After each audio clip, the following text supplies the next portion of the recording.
Good morning and welcome to this year's Potato Science Live webinar series. My name's Gus Merrick, Area Manager for Syngenta. Today we're covering seed and soil-borne pathogens by Michael Tait and Harry Fordham. And before I pass over to both of those, we'll do a bit of housekeeping.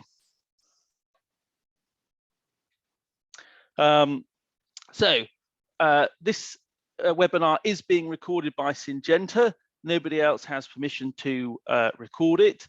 As it's a webinar, we can't see any of you guys at home or hear you, so you don't have to worry about that. Please do ask questions. If you're thinking of a question, many other people in the audience will also. So use the Q&A function, not the chat.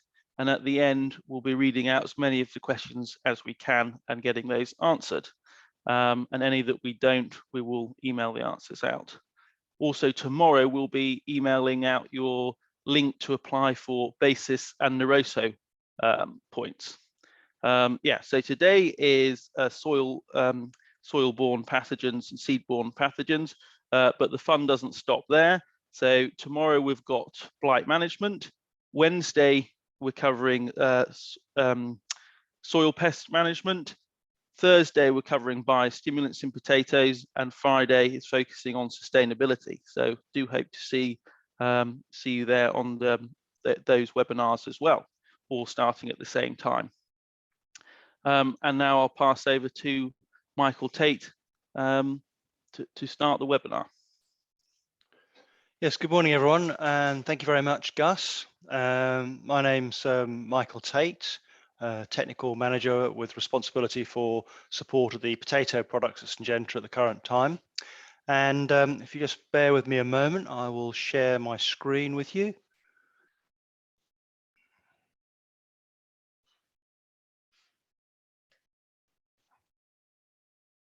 Hopefully that's come through all right. Gus, maybe you could give me a wave or something to show that that's okay. Anyway, hopefully that's okay. So what I'm going to do this morning is to talk through a little bit about tuber and soil-borne diseases, and I'm going to talk with them with specific reference to some of our products, including MAXIM and AMISTAR. And then when I get to the end of that session, I'll pass over to my colleague, Harry Fordham, who's in our applications group, and he will give you some more detail on the best way to use AMISTAR as an in-furrow product. So let's just see if we can now move this along.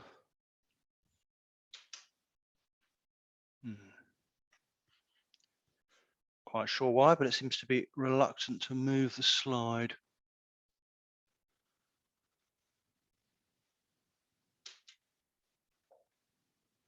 There we go. Sorry about that. Didn't know quite why, but it seems to be reluctant to move the slide there for some reason. So a number of you will be familiar, I'm sure, with a range of diseases which commonly cause economic loss in potatoes. And I wouldn't claim that this list is exhaustive, but I hope covers the main ones that are a cause for concern. And I guess the diseases kind of fall into a couple of different categories in terms of the type of problem that they cause. So, for example, black scurf, which also it covers stem canker, is essentially a disease which causes damage to the tubers, can reduce the appearance of these tubers, as is shown in the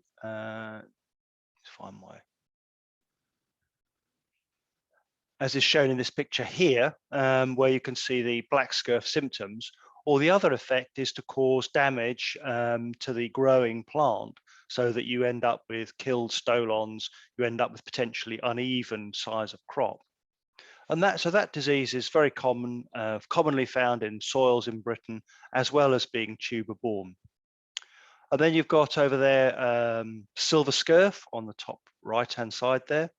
Mainly a blemishing disease. You have to have extremely serious silver scurf problems in order for it to actually dehydrate the crop, but its main function is to reduce the appearance or damage the appearance of the tubers, particularly for the pre-packing market.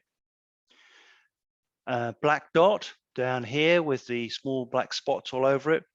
Now, this disease, I think historically was quite often confused with silver scurf. The main effect of it has been to reduce the appearance or cloud the appearance of the tubers, making them less presentable for pre-pack, but it's also now believed to be implicated in potato early dieback in certain varieties. So it may be that this disease causes more problems than we've perhaps historically been aware of. And then you've got the destructive diseases, for example, Fusarium dry rot.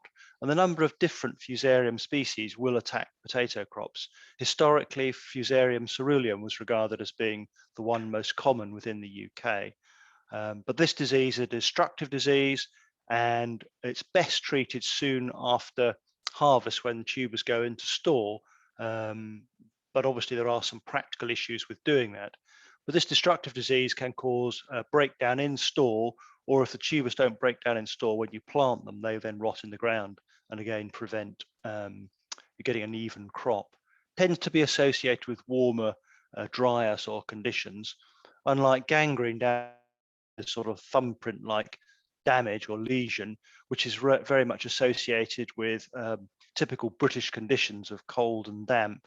And again, certain varieties are more prone than others. So those are the sort of two that tend to be the most destructive in terms of destroying tubers. Polyscytellum skin spot. Our skin spot can also be destructive in that it can kill out the eyes, and therefore when you plant infected seed, they won't grow properly and you get poor emergence. But generally, it's more that it affects the appearance of the skin.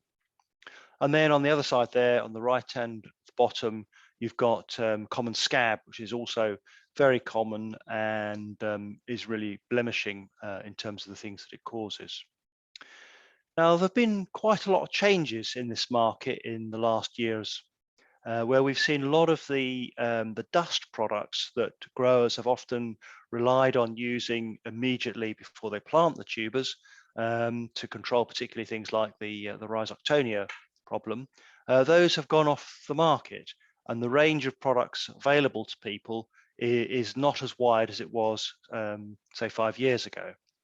So one of the reasons for going through this is to highlight the products that we offer to growers as an opportunity for controlling some or all of these diseases, depending upon what your problems are. So in the into-store side of things, we have a very old established product, Storite XL, based on thiabendazole. And this historically was used really as a sort of a post-harvest treatment and was widely used in the past for reduction of things like the dry rots and gangrenes. Also had some activity against silver scurf, but due to resistance in that particular pathogen, I don't think it would be widely used for that purpose these days. And then more recently, we've introduced MAXIM 100, which is based on fludioxonil. And although the range of diseases that are on the label that can be controlled are not as wide as Storite XL, there are indications of activity on some other pathogens as well. So in terms of the label claims, you're looking principally at the Rhizoctonia problem, silver scurf, and perhaps most importantly, for those involved in packing, Colletotrichum black dot. So those are the two products currently available from Syngenta for use for really trying to tackle some of these diseases on seed tubers. And I'll say a little bit later on about how you can use another one of our products to try to tackle also soil-borne infections, because a number of these diseases are not only tuber-borne, but are also found in the soil as well. And the two that are perhaps most notable for that are the Rhizoctonias. Many British soils are infested with Rhizoctonia, and also black dot Colletotrichum, which is also widely soil-borne, almost ubiquitous, I would say, in potato fields. So a little bit of information about fludioxonil, because I want to talk in a bit more detail really about MAXIM rather than say too much about Storite. That product's been on the market a long time, and hopefully most people are reasonably familiar with how you can use it. either on its own or possibly in combination with something like imazalil, where you've got to try and improve the spectrum of fusarium that you're controlling. So fludioxonil is the active substance used in MAXIM, and it works really by interfering with the way that the fungus controls water through its cell membranes. And I've got a little short video in just a minute, which hopefully gives you an idea of how that disruptive process works. So this is the way that the product works. It affects the osmotic process in particular of the fungal cell. So hopefully this little video will work. So this is really a control. It's obviously done in agar or on a plate. And you can see here fungal hyphae in the control on this bluish sort of background, growing away quite vigorously. And then they would, if they were in a situation with actual potatoes, they would be looking to invade the potato plant and to establish themselves within the cell structure of the potato. So this is how what happens when you don't have any fludioxonil. Now on this background here, which is a sort of greenish color, you can see here again spores, and you'll notice that they're quite sort of agitated, and just occasionally you will see that some of them appear to pop. And this is because the fludioxonil content is interfering with the way that the cell membranes are working, causing many of these spores to burst. And you'll also notice that there's no real growth of the sort of fungal hyphae that we saw on that bluer background. So although this is obviously a fairly artificial way of trying to demonstrate how the product works, hopefully it gives you an idea that it's interfering with the way that the fungus is functioning in terms of its ability to control the movement of water in and out of its cell and so forth. So the product that we have on offer is MAXIM 100. I mentioned earlier on that it's very good against Rhizoctonia. We see good activity not only against the black scurf stage, but also against the stem canker phase. And the label also covers reduction of silver scurf and Colletotrichum. And generally it's applied before planting, and historically I would say that most applications have taken place relatively close to the time of actual planting. So basically late winter to early spring. And the whole way that this product works is to essentially, if you've got disease on your seed tuber, you're seeking to prevent the transmission of that disease to the daughter, to the progeny tubers that are grown from the seed tubers. So it's about stopping the cycle of disease from the planted tuber to the progeny. That's the way the product is designed to work. There is only one dose rate, and that's 1/4 of a litre per tonne, and only allowed once. And it's important to try to get those tubers clean, because the product works on the surface of the tuber. It's onto the skin, and obviously if you apply it to a great deal of dirt, the dirt then falls off, you will lose some of your activity. So we, when we introduced MAXIM, went to quite a lot of effort and time working with team sprayers to introduce the best possible sort of stewardship for the product, to try to ensure nice, even application all across the tubers, so that, because basically it's going to spread locally a little bit where the droplets are applied, but it isn't systemic across the surface of the tuber. So the application is really critical to getting a good result from the product. And I mentioned earlier, we'd worked with team sprayers in the development phase for MAXIM to try to ensure that there was a best possible way of applying the product. What we wanted to really try to avoid were some of the things that were done in the past, where tuber applications were very hit and miss, either through spinning disc or hydraulic sprayers, and really you weren't able to achieve a nice even coverage, which is so important to get the product to work nicely.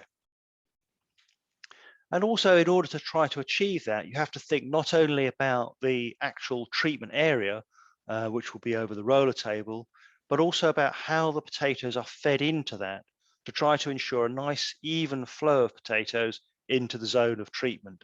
Because if you don't get that, and you get big bunches of tubers going through, which aren't in a single layer on the roller table, then you can't really expect to achieve really good results. So trying to make sure that you have a way of controlling the flow through the treatment area is important. And so the device that was developed was a rotating arm, and that rotates with inside the spray canopy. And although this is a bit of an older photograph, but there are now sometimes two nozzles that are spraying. So the arm rotates with inside the canopy. Potatoes obviously pass along the roller table underneath. And this rotation of the nozzles within the canopy enables a more even application of the product across the tubers. And MAXIM has quite a distinctive pinky red color, which you can see on the left there. And really, it means that if you can see that sort of coloration, then you know you're getting a nice coverage. And I think that's a useful visual guide to see, that the job is being done well. In the past, my colleagues have looked at the efficiency of application and compared with the old sort of hydraulic systems, Mafex Mantis spinning disc type systems, and this rotating nozzle we developed in conjunction with Team Sprayers.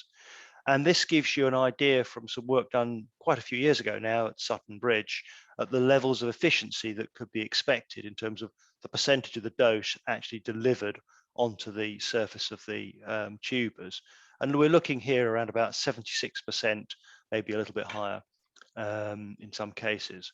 But you can see that that is a big improvement on the type of equipment that was used historically, such as the spinning disc, which didn't really have a particularly accurate application.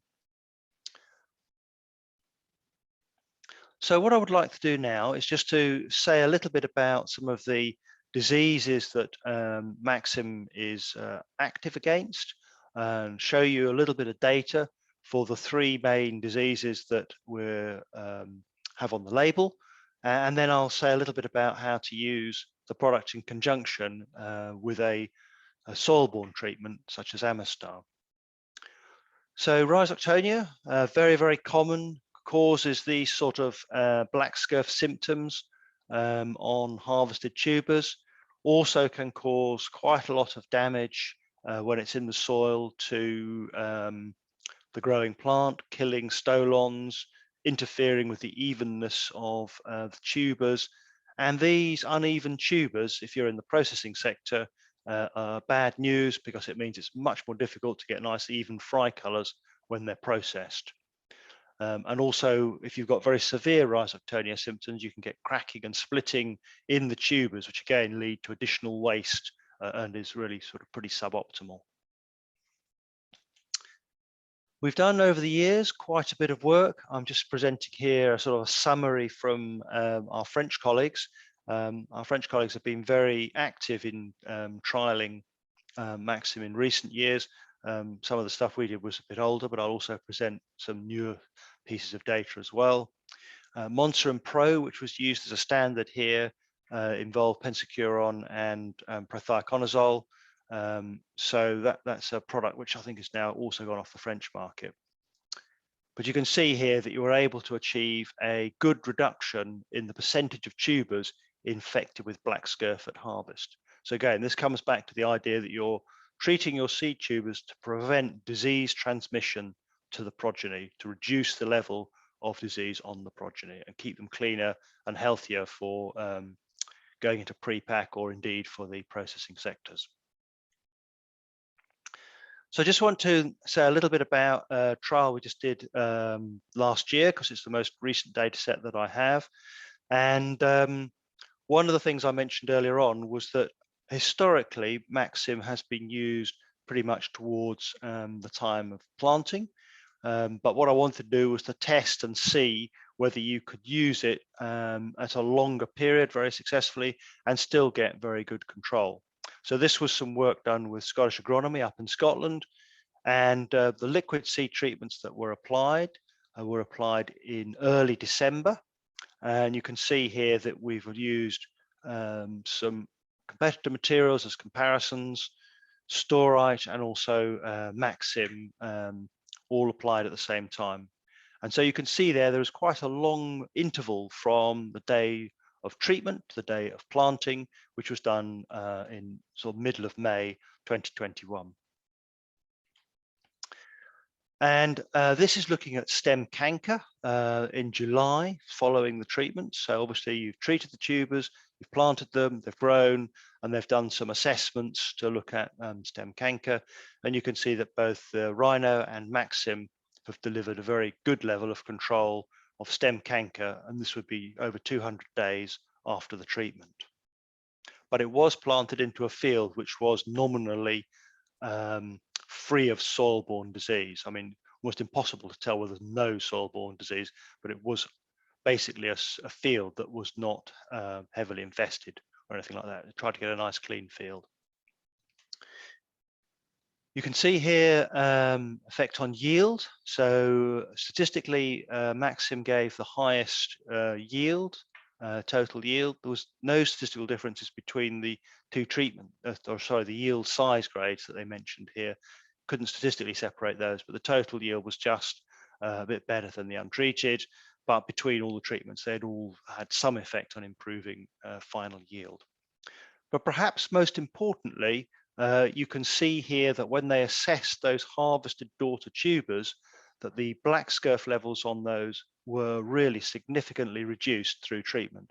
And MAXIM was by far the most effective way of achieving this. And you've got a total of 286 days from when you treated to when they actually did this assessment. So you can see that it was very effective to prevent migration of disease from the seed tubers onto the progeny. The other disease which I was going to cover and say a little bit about was Helminthosporum. Now, Helminthosporum, I think, has become slightly less important because I think our ability to control it through good refrigerated storage is much better than it was 20 years ago. It still obviously can be a problem. It is, and it will develop in store if those store conditions aren't well controlled. But generally, I would think that the better storage facilities that are more widely available today than they were sort of 25 years ago, help us with controlling disease. But in addition, you've got the ability of something like MAXIM again to prevent that transmission from the daughter tubers to the progeny. And this is again just a little example of some data sets from our French colleagues, again showing that it's quite successful in reducing the level of disease on harvested tubers. And finally, I'll say a little bit about the other disease that's on the label, and that's Colletotrichum or black dot. Widely regarded as a sort of a blemishing disease, it is extremely persistent in soils, however, and there is some indication now that it's involved in this potato early dieback problem. So I think we may be learning a bit more in coming seasons about how to deal with black dot, and also whether or not there are other things that we can do other than just the tuber treatments to try to control it. But the principle is the same: control the disease on the seed tuber, reduce transmission to the progeny. But obviously, if you've got a lot of soil infection as well, then that's very hard to do. You can prevent some movement, but you also need, particularly with this disease, some treatment in the soil to prevent that soil infection getting onto the progeny tubers. This is a data set from GB, mean of some trials, and you can see here a slightly different way of presenting this. To the left of the black line, that shows you the level or the mean level of disease, which is about 40% of the stock infected. And on the right-hand side in the blue bars, you've got percent control. So here you've got really quite good control from MAXIM, and Rhino doesn't have a particular activity against Colletotrichum. This is another disease which was done also in Scotland. Again, looking at another trial, sorry, done in Scotland, again, looking at Colletotrichum control, comparing it with Moncerin and Rhino, showing that it's probably the most effective material that is available as a tuber treatment for reducing transmission from the daughter tubers to the progeny. There are bits of information around looking at MAXIM on other labels. I know when we were involved in the development of MAXIM, we did look at common scab, and I'll say a little bit about that because there is an EMU for seed tubers for shipment abroad for reduction of common scab, and there is some early data showing activity against some of the fusariums. So this is a little bit of data from my French colleagues, again looking at reducing fusarium damage in stored tubers, and you can see from this that it's really relatively effective, and that's not a great surprise in many ways, because when fludioxonil is used as a seed treatment in other crops, for example in cereals, we know that it has a powerful activity against quite a wide range of fusarium species. So again, it's just useful to know that it can help with that disease as well. And as I mentioned earlier on, there is an EMU for reducing common scab, where that seed is for export. Normally it goes to places like Egypt or Southern Europe. So just having been through that, I'll just say a few more things about some of the soil-borne disease side of it. And this is a sort of way just to highlight this before we move on to talk with Harry about the best way of applying AMISTAR. But we've done some trials looking at integrating the use of something like MAXIM as a tuber treatment with AMISTAR as a soil-borne treatment to try to get that higher level of control of the soil-borne pathogens. As I say, many soils in Britain do have a soil-borne disease as well. So this is again taken from my French colleagues, and you can see here they've looked at some mean results from a number of trials they did over a period 2014 to 2017, and you can see here that you're able to reduce the amount of soil-borne Rhizoctonia, the amount of black scurf, there's a percent of black scurf on the side here, compared to the untreated through the use of AMISTAR in combination with MAXIM. So you can see the AMISTAR has worked, MAXIM has worked, use them both together and you're getting an additional benefit. I've also got a little bit of data just recently from some Dutch colleagues where they've looked at applying AMISTAR on its own as an in-furrow, MAXIM as a tuber treatment, or both in a treatment for their MAXIM followed by AMISTAR. And they had they had a reasonable level of infection. So you can see here the levels, percentage of tubers with light, moderate or heavy infection or with no infection when they started out. And you can see the application for the tuber treatment was in January and the in-furrow treatment was done in April. So just the two ways to look at this. The graph on the left-hand side here shows the percentage of tubers which basically had no Rhizoctonia. So using MAXIM plus AMISTAR, approximately 90% of the tubers had no Rhizoctonia at all. Whereas you can see that in the untreated, about 61% had no Rhizoctonia, and then you could see the effects of the other treatments. Conversely, the chart on the right-hand side is what they've called class 3, and that's where there's quite a lot of infection on the tubers. And here you can see for MAXIM followed by AMISTAR, the level of infection is significantly less as a percentage than in the untreated. So again, it's made quite a good reduction for the soil-borne element in this particular experiment. And the way that they've also looked at it, it's the same data, but it's just organizing the data slightly differently. They've calculated a Rhizoctonia index here, which is easier in many ways to subject to a statistical analysis. And again, you can see quite clearly from that when they've converted it to this sort of index, depending upon the number of tubers in each particular class, then again, using MAXIM followed by AMISTAR has been highly effective in reducing that Rhizoctonia index.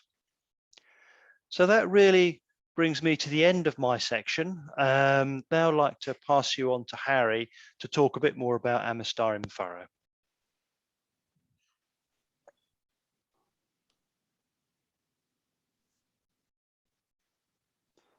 Thanks, Michael. Morning, everyone. My name's Harry Fordham, the new farming technology lead for Northwest Europe. So I work in application technology and digital tools. But today, I'm only going to focus on the in-furrow application work that we've done over the last few years and how our advice has changed and adapted due to technological advancements in planting technology. Please feel free to ask questions in the Q&A section. You should see it on your screen somewhere. We will answer those questions at the end, but please send them in as you think of them. So why are we updating our in-furrow AMISTAR in-furrow application advice? So initially, when we came out with our first advice was around 2004 in AMISTAR in-furrow, and that was when technology was slightly slower, should we say, than it is now. We've now got bigger planters that are faster, these big belt planters that mean that you can go at a higher forward speed. As a result, we were having questions from growers and operators about how do we go at this higher forward speed without having too much drift. And we know drift is a key component of application. And it's not just with boom sprayers, obviously, but when we're doing in-furrow as well. And it can affect the planting efficiency, but also it means the product isn't necessarily landing where it should be. So we were looking at what drift reduction capabilities and nozzle technologies there were that we could use to ensure we still got good efficacy whilst not having whilst having a coarser droplet.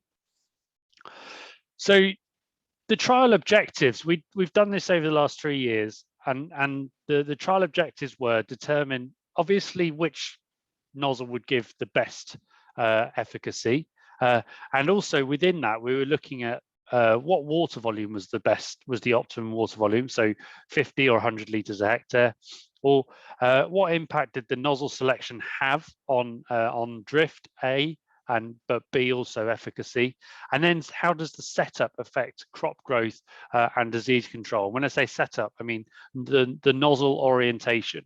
So we were looking at forward and back, or both at the back, for example.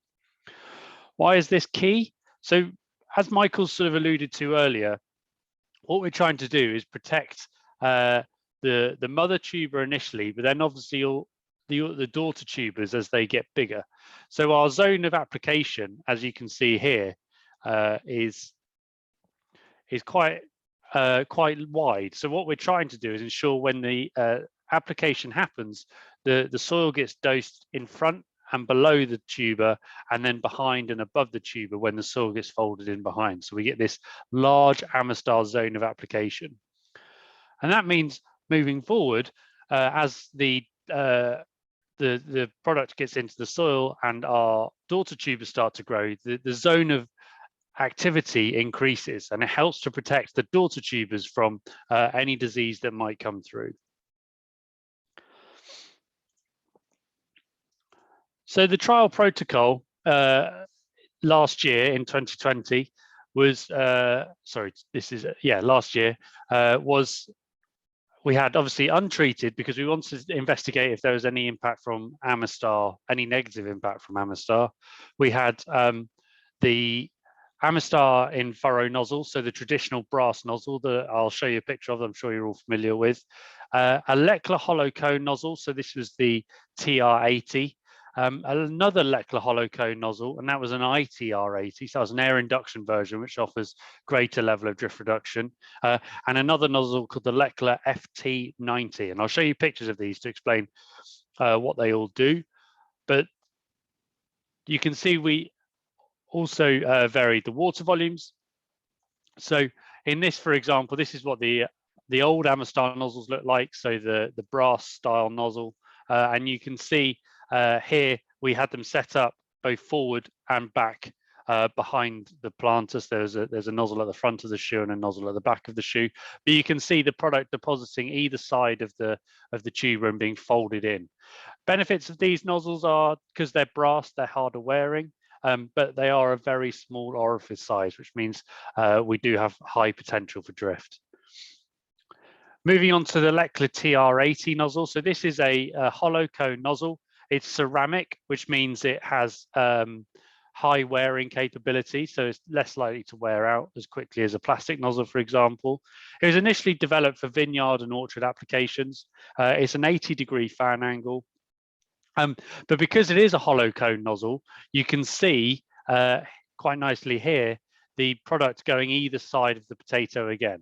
And that's giving us a good level of efficacy and hopefully, as I showed earlier, allowing that AMISTAR zone of activity to work really nicely. Bigger orifice than the AMISTAR nozzle, so it's likely to have less blocking. And as we know, because we are so close to the soil, that can be a risk. We then have the Lechler ITR80 nozzle. So this is also an 80-degree fan angle ceramic hollow cone. But you can see this has an air induction capability. So the air comes in here, mixes with the product, and then comes out with our well-known air induction bubbles. Again, developed for vineyard and orchard spraying. It is air induction. It can offer at the correct pressures up to 90% drift reduction capability. Like the other nozzle, it's the TR80, it's a big orifice, so much less likely to block. Is also ceramic, so very hard wearing.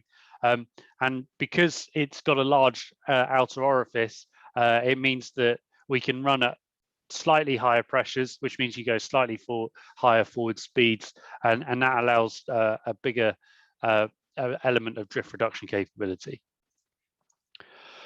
We then have the Lechler FT90 nozzle. Now, this was some work done with our German colleagues this is the setup that they use. And this nozzle is specifically developed for a band application type method. And that's essentially what we're looking at, is trying to apply in a very narrow band around the potato, sorry. So it has a 90-degree fan angle, so slightly narrower, but it points it all in the right place. So if I just get my laser pointer up again, you can see here, there's the front nozzle and there's the rear nozzle, the blue one. And you can see that it's pointing straight down and will hit that soil behind the mother tuber. And the green one here, again, you can see we'll be able to aim the product down away from the tuber itself, but into that zone of activity around the tubers.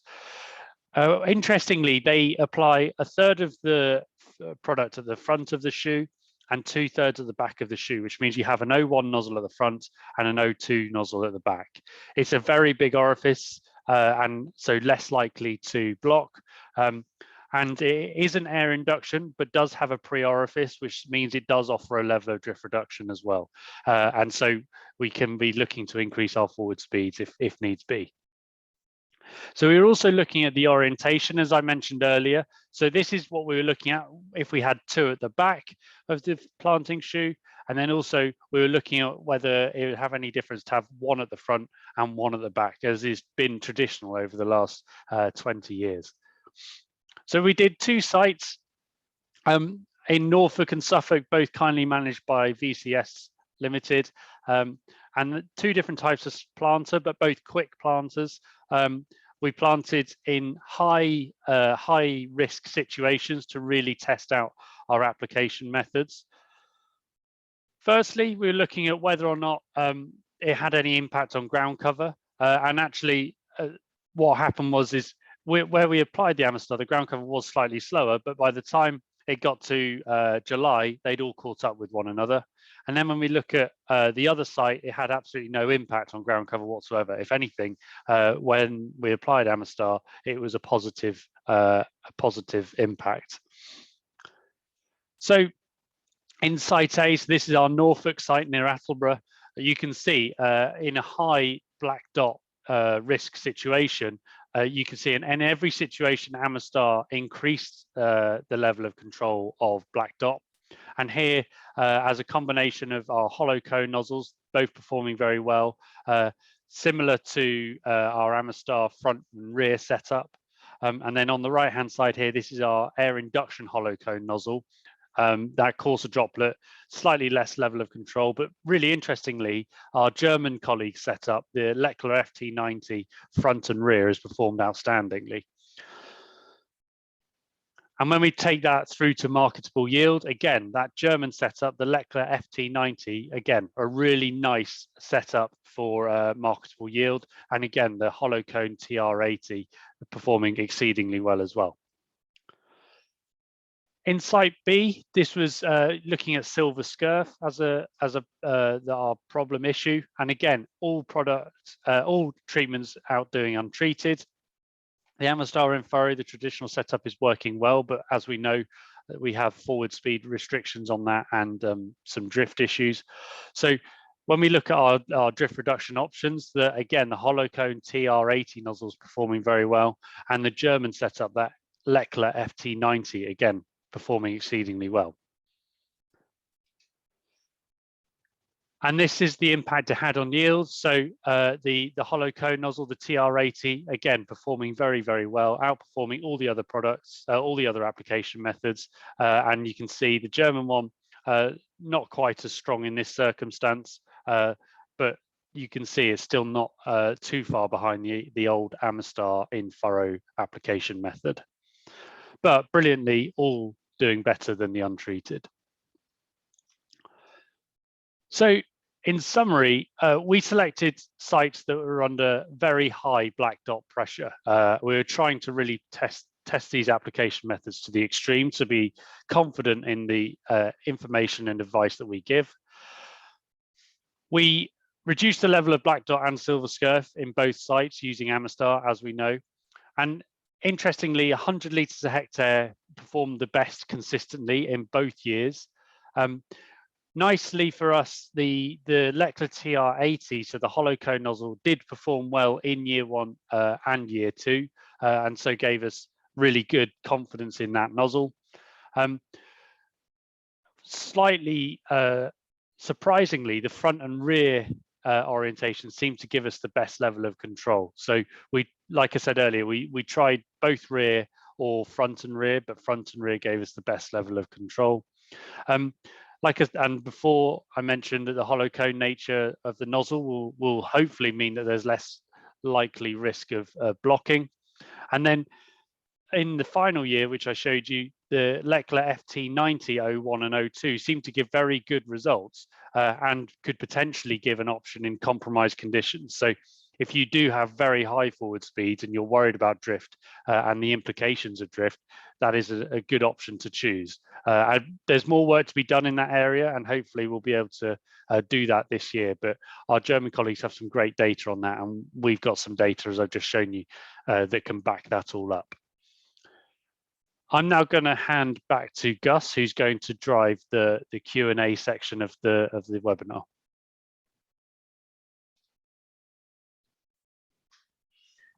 Okay, so firstly, thank you to Harry and Michael for a really interesting presentation there. We've got a few questions have come in, but for anyone that does ask a question, I will be sending them a beer via the post. So, do send them in. Okay, this one's for you, Michael. First question, it's a sort of two-part question. How long before planting can MAXIM be applied to the seed, and can you comment on when would be the best time before planting to apply for MAXIM? Yeah, thanks, Gus. This is quite a tricky question to answer because I think there are a number of aspects to this. When we originally obtained the approval for using MAXIM, we put in a certain set of data, and when CRD interpreted that data, they said, well, you haven't shown that this product works if you use it with a gap of more than 90 days between treatment and planting. So that what went onto our label. But it's quite clear that you can use MAXIM, as I showed in one of the trials in the presentation, much earlier in the life of the crop than that. So, for example, there wouldn't really be a problem in treating with MAXIM, say pre-Christmas, if you could grade the seed at that time. And I think the changes that are occurring in the marketplace with less ability to apply dusts on the planter when you're actually planting that people really need to think about when they're going to be able to use high quality tuber treatment. So I think more and more people will consider using their tuber treatment, such as MAXIM, you know, pre-Christmas possibly, and starting to grade out a bit earlier, allowing a little bit more time, because it won't really be possible to do all the treatments on the planter as people have perhaps done in the past. They could order their seed very early, order their seed very late, and literally treat as they went out to plant the tubers. But I think, you know, a little more thought is now required on when treatment will take place, and that should ideally take place grading out probably just before or just after sort of Christmas, and the product will certainly work at that period of time. I hope that kind of clarifies it a bit. I'm not sure. Yeah, great. Thanks for that, Michael. Okay, one for you, Harry. If you're unable to apply AMISTAR in furrow because you've only got a very small area, is it viable to apply it overall pre-planting? So historically, that was an option, yes, but due to a label change in the last, I can't remember when, but probably 4 or 5 years ago, unfortunately, we can't do that anymore because the rate of the overall application is too low and you won't get the level of efficacy. So no, that's not necessarily an option, I'm afraid.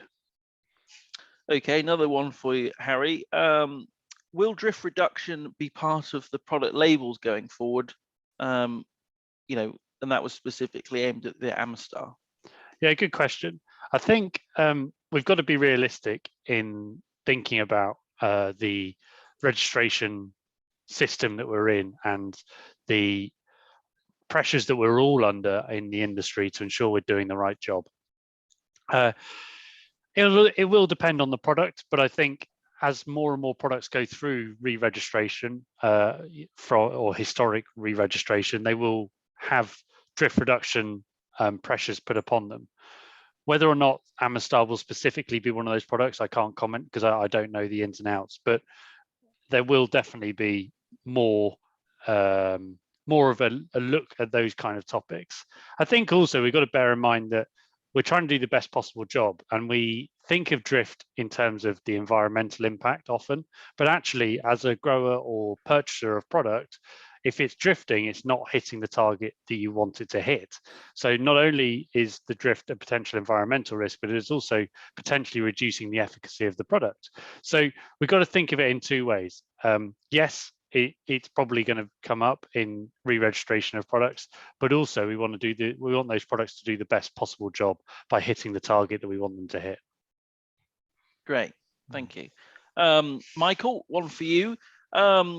Will MAXIM ever be allowed on seed crops for multiplication? I hope we'll be able to move to that. We are at the moment looking at revising some of the labels specifications on MAXIM, not only the time in which it can be used, but also whether or not the restriction to only use it on seed for wear is really necessary. Because I think the original thinking behind that was very much connected with the risk of developing resistance in Helminthosporum, silver scurf. And I think silver scurf is less important than it was 15, 20 years ago. And I think the risks of resistance are probably less than was perhaps envisaged at the time. So yeah, I'm hopeful that it will be possible to revisit that, but obviously there's a lot of water to flow under the bridge before that can happen. We need to do some more work, and we need to then submit said work to the regulators. Okay, great, thanks for that. One for you, Harry. Has any work been done on applying AMISTAR and vellum prime together in furrow? That is a good question. I haven't done work on that, so I couldn't comment. I don't know if Michael knows of anything of colleagues around Europe, or if you've done anything, Michael. It's not trials that we've done. I know there are some practical issues with, particularly if you're using things like dosatrons, where because the doses of those products are so different, 3 litres compared to 0.6, I think it is for vellum, That's not easy to get both doses correct.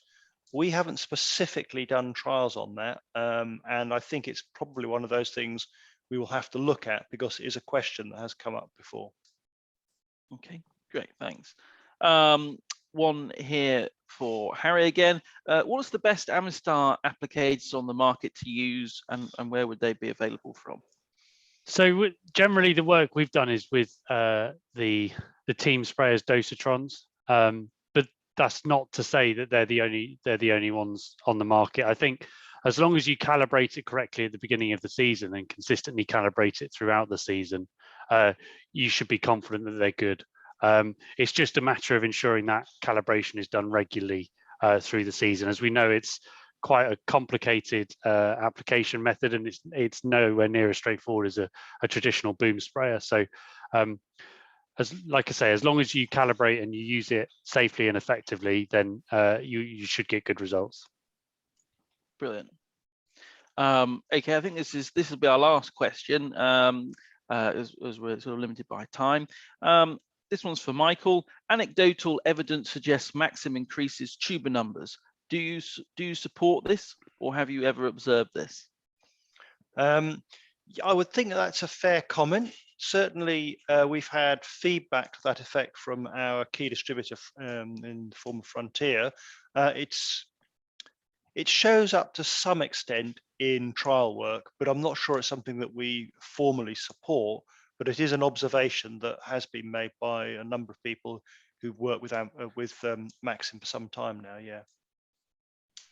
Okay, that's great. Thank you very much, and thank you again to Harry and Michael for a fantastic presentation and answering those questions. So yeah, thank you again for joining. We hope to see you at some of the other events this week, and the information on how to apply for your basis and the Rosso points will be sent to you up in a follow-up email tomorrow. And if you've got any other questions and you'd like to reach out to us, you're more than welcome to do that. And thank you very much for joining today. I'm now going to end the meeting. Thank you. Thanks, everyone. Thank you.